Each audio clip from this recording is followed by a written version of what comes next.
Olá, tudo bem? Posso te fazer uma pergunta?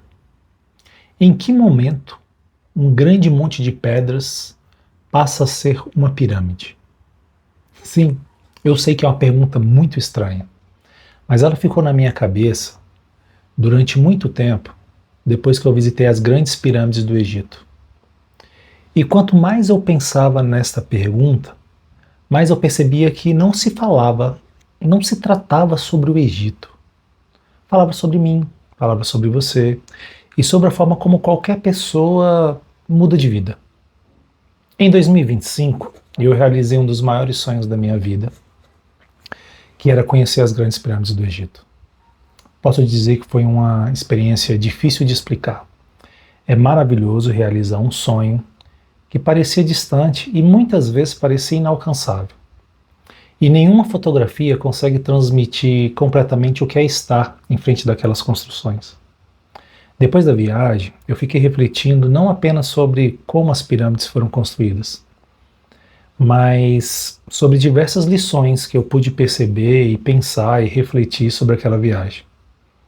Durante muito tempo, eu cheguei a acreditar que as pirâmides talvez não tivessem sido construídas por humanos, talvez forem por seres de outros planetas. E mesmo lendo estudos e conhecendo as explicações arqueológicas, eu ainda me perguntava: será que a humanidade realmente conseguiriam fazer aquilo? Mas quando eu estive lá, olhando as pirâmides de perto, entrando, visitando os templos, conversando com a minha guia, eu deixei de pensar em quem havia construído tudo aquilo e comecei a pensar em outra coisa. Como milhares de pessoas conseguiram realizar algo tão gigantesco? E essa pergunta mudou a forma que eu passei a enxergar muitas coisas na minha vida. E é justamente aqui que eu quero chegar. Vamos falar apenas sobre a maior das pirâmides, a Grande Pirâmide de Gizé. Ela foi construída para o faraó Quéops. Ela tem aproximadamente 4.600 anos. Originalmente, ela atingia cerca de 146 metros de altura. Atualmente, ela tem por volta de 139 metros. Essa diferença existe principalmente porque ela perdeu parte do seu revestimento. Acredita-se que ela era revestida por blocos de calcário branco extremamente polido. Então, imagina aquela construção gigantesca, completamente branca, refletindo a luz do sol no meio do deserto. Deveria ser algo fantástico. Mas eu prometo que a ideia desse vídeo não é ficar falando sobre a história das pirâmides, a história egípcia, mas eu acho interessante você conhecer um pouco sobre a pirâmide. Estima-se que a Grande Pirâmide de Gizé tenha sido construída com aproximadamente 2,3 milhões de blocos. Muitos desses blocos com mais de 2 toneladas, e boa parte dos materiais de construção da pirâmide vieram da região de Assuã, que fica a cerca de 800 quilômetros de Cairo, foi transportado por meio do rio Nilo. E já te falo aqui, fazendo uma pequena pausa, se for conhecer o Egito, não fique apenas no Cairo, vá conhecer Assuã, porque também vale muito a pena. E agora sim, terminando a nossa aula básica sobre as pirâmides e sobre a Grande Pirâmide de Gizé, quando a gente olha a Grande Pirâmide, nosso cérebro enxerga uma construção única e completa. Mas ela não apareceu daquele jeito no meio do deserto. Durante muito tempo, quem olhasse para aquela obra ainda não enxergaria uma pirâmide completa. Existia uma base, depois um bloco foi colocado no lugar, depois outro, depois milhares e depois milhões. E talvez seja exatamente assim com muitas coisas em nossa vida. Nós enxergamos uma grande conquista e imaginamos que ela aconteceu em um momento extraordinário, de repente. Mas quase nunca é assim. Grandes conquistas normalmente começam com pequenas decisões, que se transformam em pequenas ações, repetidas durante muito tempo. A Grande Pirâmide é a única das 7 maravilhas do mundo antigo que ainda permanece de pé de forma substancial. E ela foi construída parte por parte, bloco por bloco. Imagine você, um dos trabalhadores do Antigo Egito, sim, gente, trabalhador. Hoje as evidências arqueológicas mostram que eram trabalhadores organizados em equipe, e não simplesmente multidão de escravos, como normalmente a gente vê no cinema.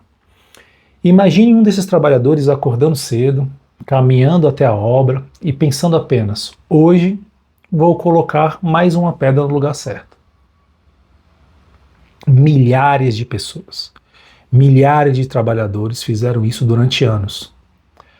Acreditam-se que 20 anos foi o tempo gasto para a construção da pirâmide de Gizé, da grande pirâmide de Gizé. Nenhuma dessas pessoas acordou pensando: hoje vou construir uma das maravilhas da humanidade. Provavelmente, muitas jamais imaginaram que 4.600 anos depois alguém pisaria naquele lugar para contar a história delas, para analisar e visualizar e deslumbrar por tudo aquilo que foi construído. E é aqui que eu quero começar a fazer você refletir.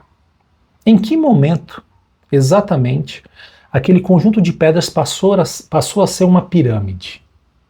Foi quando colocaram o primeiro bloco, o milésimo, quando a construção chegou na metade, ou somente quando ficou pronto? Talvez você nunca tenha pensado nisso, mas não existe um momento exato. Ela foi se tornando uma pirâmide. E talvez a nossa vida funcione da mesma maneira. Em que momento alguém se torna fluente em uma língua? Em que momento uma pessoa deixa de ser sedentária e começa a se tornar corredora? No primeiro quilômetro? No 10º? Quando ela decide correr a sua primeira prova de rua? Ou quando ela cumpre a primeira maratona? Eu acredito que ela simplesmente foi se tornando corredora treino a treino. Em que momento uma pequena empresa se torna grande? Não existe necessariamente um instante mágico. Existe um processo. Você não acorda fluente. Você se torna fluente. Você não acorda disciplinado. Você vai se tornando disciplinado. Você não acorda esse profissional exemplar que você é. Você vai se tornando, decisão após decisão, experiência após experiência. É claro que existem acontecimentos capazes de mudar nossa vida de um dia para o outro. Uma doença, uma perda, ganhar na Mega Sena. E, para mim, quanto mais preparada essa pessoa estiver, mais ela vai saber lidar com estes acontecimentos inesperados ao longo do tempo. Mas essa ideia seria apenas uma metáfora bonita se não houvesse algo acontecendo dentro de nós. Porque enquanto repetimos uma ação, o nosso cérebro também está mudando. Então será que ele também é construído, de certa forma, bloco por bloco? Para quem sabe dirigir, tente se lembrar da primeira vez que você pegou no carro. Você lembra que você precisava pensar em tudo? Na embreagem, na marcha, no volante. Tudo aconteceu ao mesmo tempo e depois de algum tempo você consegue dirigir enquanto conversa. Você está com seu amigo, está batendo papo, está dirigindo. E muitos daqueles movimentos, eles começaram a acontecer automaticamente. Você não percebe mais. E o mais interessante aqui, que o carro não aprendeu a andar sozinho. Quem mudou foi você. No começo, você aprendeu pequenas partes separadas, como controlar a embreagem, trocar de marcha, frear, observar os espelhos retrovisores. Nenhuma dessas ações isoladamente transformava você em motorista ou transforma alguém em motorista.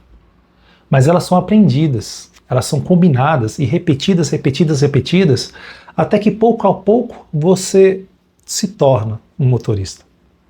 Nosso cérebro possui uma capacidade de se modificar com as experiências que a gente vem vivendo, com o nosso aprendizado. Esse fenômeno é chamado de neuroplasticidade. Quando aprendemos e repetimos determinadas habilidades, o cérebro pode reorganizar conexões e tornar alguns circuitos mais eficientes. Não é apenas uma metáfora, gente. Aprender pode provocar alterações físicas e funcionais no cérebro. Existe um estudo que eu acho particularmente interessante, que foi criado pelos pesquisadores da University College London nos anos 2000. Eles analisaram o cérebro de taxistas licenciados da cidade. Se você olhar um mapa de Londres, ou se você já esteve em Londres, você vai ter percebido que a malha urbana é bastante complexa. Para obter uma licença, para obter a licença tradicional de taxista, eles tinham que aprender milhares e milhares de rua, e a gente está falando aqui dos anos 2000. Tinham que decorar os trajetos, os pontos de referência, e os pesquisadores compararam a imagem do cérebro desses taxistas com as de pessoas comuns, que não exerciam aquela profissão. E encontraram diferença na região posterior do hipocampo, o mais importante da memória, da nossa memória espacial, que ajudava muito na navegação. Além disso, foi comprovado que o tempo de experiência estava relacionado também a algumas diferenças observadas. Mas ainda existia uma dúvida. O cérebro deles havia mudado com o trabalho ou aquelas pessoas já possuíam alguma característica que facilitava sua entrada na profissão? Em 2011, outro estudo acompanhou candidatos durante esse treinamento. E quanto maior o tempo de experiência dirigido pelas ruas de Londres, maior tendia a ser a diferença entre as regiões do cérebro. Ou seja, o cérebro foi mudando, rua após rua, trajeto após trajeto, ano após ano. Exatamente como a nossa pirâmide, bloco após bloco. No vídeo anterior, eu falei para vocês sobre como as palavras podem influenciar aquilo para o qual direcionamos a nossa atenção. Agora, quero que você pense em outra coisa. As palavras podem influenciar para onde você olha. Mas aquilo que você repete ajuda a construir quem você está se tornando. E existe um detalhe desconfortável. O cérebro, nosso cérebro, não seleciona automaticamente apenas os atos que fazem bem para nós. Ele também aprende aquilo que repetimos de maneira prejudicial. Podemos praticar disciplina, mas também podemos praticar a procrastinação. Podemos praticar a coragem, mas também podemos alimentar continuamente o medo, a fuga. É possível praticar a atenção, mas também podemos treinar nosso cérebro a buscar a distração a cada poucos segundos. A repetição não pergunta se aquilo é bom para você. Ela apenas fortalece o caminho que você continua percorrendo. Tem um livro que eu gosto muito, que é Hábitos Atômicos. O autor, James Clear, apresenta uma ideia que eu acho interessante, que é que cada ação funciona como um voto para o tipo de pessoa que você deseja se tornar. Cada vez que você corre, deposita um voto na construção de se tornar um corredor. Cada vez que você estuda um inglês, por exemplo, você deposita um voto na construção de se tornar alguém fluente. Cada vez que você lê, deposita um voto na construção de uma pessoa mais preparada. Um único voto não decidirá essa eleição. Uma única corrida não faz você um corredor. Um único dia de estudo não te tornará fluente. Mas votos se acumulam, assim como os blocos se acumularam para criar uma pirâmide. Por isso eu quero sugerir que você observe seus hábitos. Não apenas aqueles grandes e evidentes. Observe também aquelas pequenas ações que você repete quase sem perceber. Bons hábitos não garantirão a você o sucesso. Mas existem circunstâncias, limites e acontecimentos que não controlamos e isso aí não tem muito o que fazer. Mas esses bons hábitos, eles vão aumentar a probabilidade de estar preparado quando uma oportunidade aparecer. Quando eu estava diante da Grande Pirâmide, com os olhos brilhando, enxergava uma obra gigantesca. Hoje, quando eu penso naquele momento, enxergo algo diferente. Enxergo milhões de pequenas ações. Pessoas que talvez nunca tenham imaginado que estavam ajudando a construir uma das maiores obras da humanidade. Talvez nós também sejamos assim. Todos os dias, colocamos mais um bloco. Todos os dias, nos aproximamos ou nos afastamos da pessoa que desejamos ser. Ninguém acorda de repente fluente. Ninguém acorda de repente disciplinado. Assim como a pirâmide, nós vamos nos tornando. Então, quando esse vídeo terminar, Eu não quero que você continue pensando nas pirâmides. Quero que pense nas ações que está repetindo, nos blocos que está colocando e principalmente em quem você está se tornando hoje. Agradeço você mais uma vez, obrigado por ter assistido o vídeo. Nos vemos no próximo.